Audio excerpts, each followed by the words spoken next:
From translation, NKJV New King James Version. This 11th day of the year. Today we are reading passages Genesis 32 to 34. Genesis chapter 32, verses 1 to 32. So Jacob went on his way, and the angels of God met him. When Jacob saw them, he said, "This is God's camp." And he called the name of that place Mahanaim. Then Jacob sent messengers before him to Esau his brother in the land of Seir, the country of Edom. And he commanded them, saying, "Thus you shall speak to my lord Esau. Thus says your servant Jacob, I have dwelt with Laban and stayed there until now. I have oxen, donkeys, flocks, and male and female servants.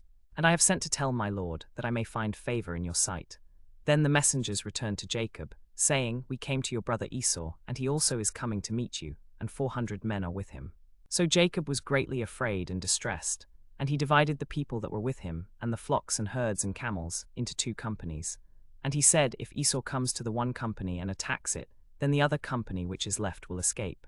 Then Jacob said, "O God of my father Abraham and God of my father Isaac, the Lord who said to me, 'Return to your country and to your family, and I will deal well with you.' I am not worthy of the least of all the mercies, and of all the truth which you have shown your servant. For I crossed over this Jordan with my staff, and now I have become 2 companies. Deliver me, I pray, from the hand of my brother, from the hand of Esau, for I fear him, lest he come and attack me and the mother with the children. For you said, I will surely treat you well, and make your descendants as the sand of the sea, which cannot be numbered for multitude." So he lodged there that night, and took what came to his hand as a present for Esau his brother: 200 female goats and 20 male goats, 200 ewes and 20 rams, 30 milk camels with their colts, 40 cows and 10 bulls, 20 female donkeys and 10 foals. Then he delivered them to the hand of his servants, every drove by itself, and said to his servants, "Pass over before me, and put some distance between droves." And he commanded the first one, saying, "When Esau my brother meets you and asks you, saying, 'To whom do you belong, and where are you going? Whose are these in front of you?' Then you shall say, 'They are your servant Jacob's. It is a present sent to my lord Esau, and look, he is also behind us.'" So he commanded the second, and also the third, and all who followed the droves, saying, "In this manner you shall speak to Esau when you find him. And also say, 'Look, your servant Jacob is behind us.' For he said, 'I will appease him with the present that goes before me, and afterward I will see his face. Perhaps he will accept me.' So the present went on over before him, but he himself lodged that night in the camp. And he arose that night and took his 2 wives, his 2 female servants, and his 11 sons, and crossed over the ford of Jabbok. He took them and sent them over the brook, and sent over what he had. Then Jacob was left alone, and a man wrestled with him until the breaking of day. Now when he saw that he did not prevail against him, he touched the socket of his hip. And the socket of Jacob's hip was out of joint as he wrestled with him. And he said, "Let me go, for the day breaks." But he said, "I will not let you go unless you bless me." So he said to him, "What is your name?" He said, "Jacob." And he said, "Your name shall no longer be called Jacob, but Israel, for you have struggled with God and with men, and have prevailed." Then Jacob asked, saying, "Tell me your name, I pray." And he said, "Why is it that you ask about my name?" And he blessed him there.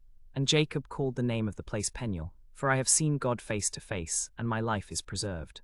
Just as he crossed over Peniel, the sun rose on him, and he limped on his hip. Therefore to this day the children of Israel do not eat the muscle that shrank, which is on the hip socket, because he touched the socket of Jacob's hip in the muscle that shrank. Genesis chapter 33, verses 1 to 20. Now Jacob lifted his eyes and looked, and there Esau was coming, and with him 400 men. So he divided the children among Leah, Rachel, and the 2 female servants.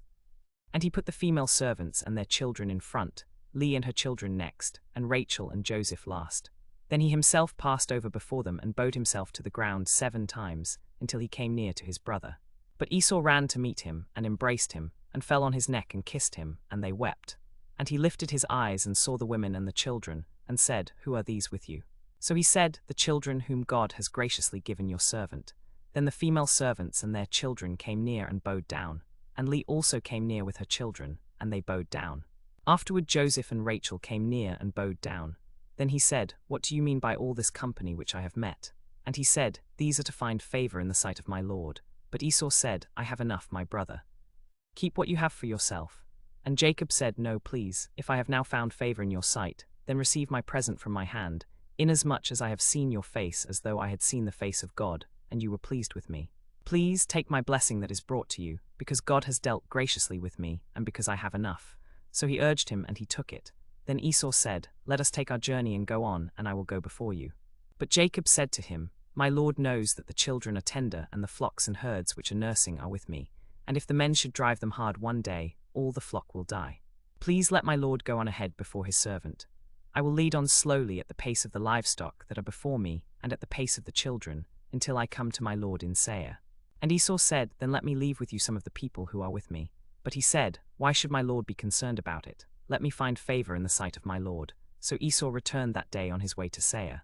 And Jacob journeyed to Sukkot, built himself a house, and made booths for his livestock. Therefore the name of the place is called Sukkot. Then Jacob came safely to the city of Shechem, which is in the land of Canaan, when he came from Paddan Aram. And he camped before the city. And he bought the parcel of land where he had pitched his tent from the children of Hamor, Shechem's father, for 100 pieces of money. And he set up an altar there and called it El Eloth Israel. Genesis chapter 34, verses 1 to 31. Now Dinah the daughter of Leah, whom she had borne to Jacob, went out to see the daughters of the land. And when Shechem the son of Hamor the Hivite, prince of the country, saw her, he took her and lay with her and humbled her. His soul was strongly attracted to Dinah the daughter of Jacob, and he loved the young woman and spoke kindly to the young woman. So Shechem spoke to his father Hamor, saying, Get me this young woman as a wife.